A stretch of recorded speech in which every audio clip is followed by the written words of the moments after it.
It is the evening of May 29, 1913, in Paris. The Théâtre des Champs-Élysées is brand new, gleaming with modern lines, its audience filled with artists, aristocrats, and critics. The orchestra tunes, the lights dim, and on stage the dancers of the ballets russes prepare to move. A bassoon begins to play, high in its register, sounding like something ancient, something not quite of the concert hall.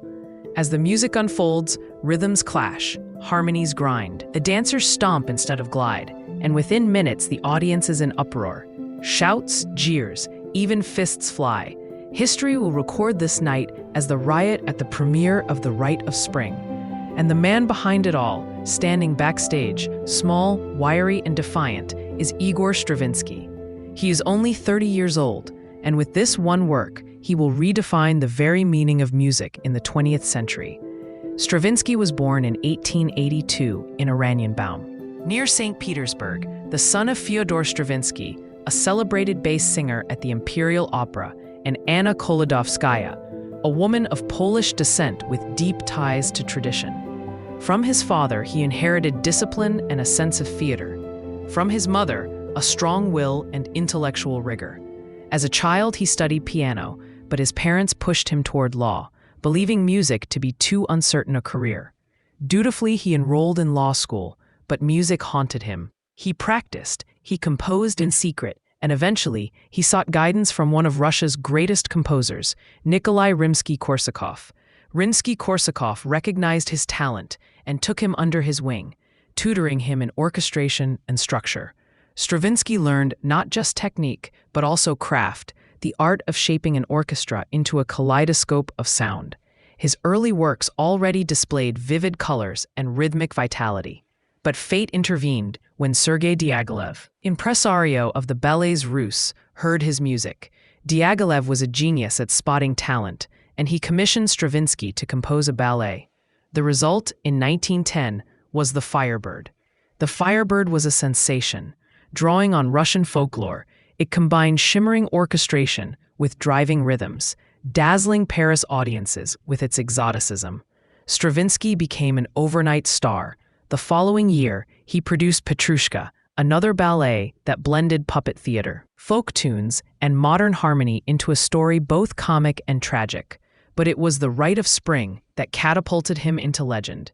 Its pounding rhythms, harsh dissonances, and primal dances shocked audiences. Yet what scandalized in 1913 would, within a decade, become the foundation of modern music. Stravinsky's genius lay not just in shocking, but in reinventing himself. After the Russian ballets came a neoclassical period, in which he turned to the forms and clarity of the 18th century.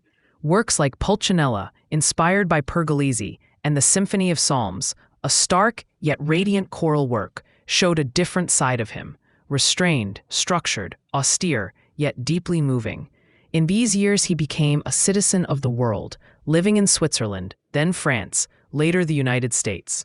His life mirrored the turbulence of the century: revolutions, wars, exile, reinvention. Stravinsky was never sentimental about the past. He once declared, "Music is by its very nature essentially powerless to express anything at all." For him, music was not autobiography, not confession, but construction. He treated sound as architecture, rhythm as machinery, melody as material to be cut and reshaped. This made him, for some, cold, for others, visionary.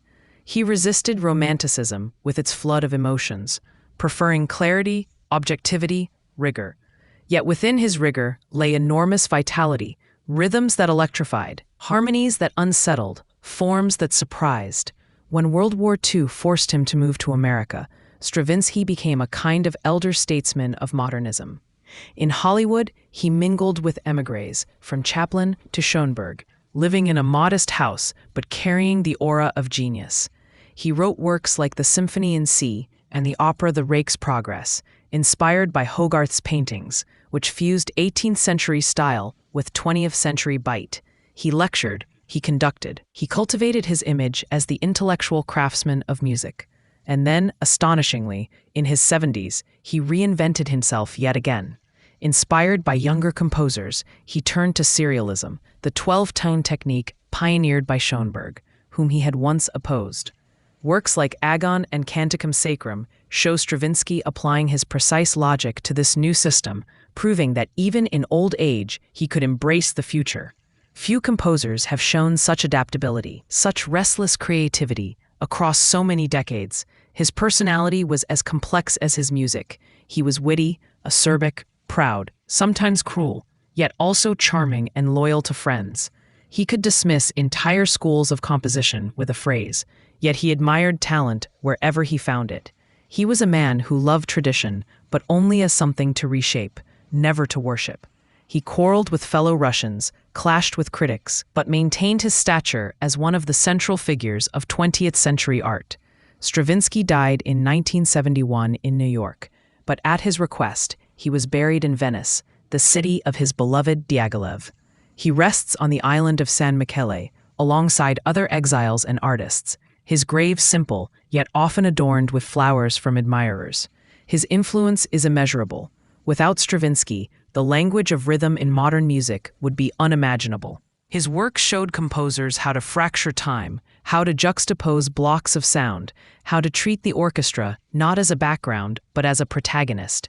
From jazz to film scores, from minimalism to electronic music, echoes of Stravinsky resound. The pounding ostinatos of the Rite of Spring can be heard in rock, in cinema, in contemporary dance.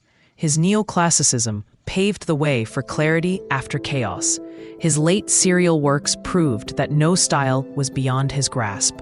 Above all, Stravinsky embodied the idea that music is invention. He never allowed himself to be trapped by one manner or one school. He moved restlessly forward, and in doing so, he carried the art with him. Whether through the firebird's shimmer, Petrushka's tragic puppet, the sacrificial maiden of the rite, the austere psalms of his neoclassicism, or the crystalline logic of his serial works, Stravinsky gave the 20th century its sound.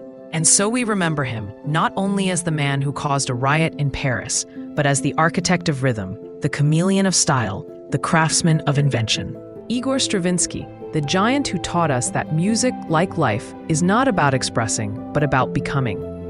Thank you for listening to this episode of Classical Giants. Produced by Selenius Media. Music by The Artificial Laboratory.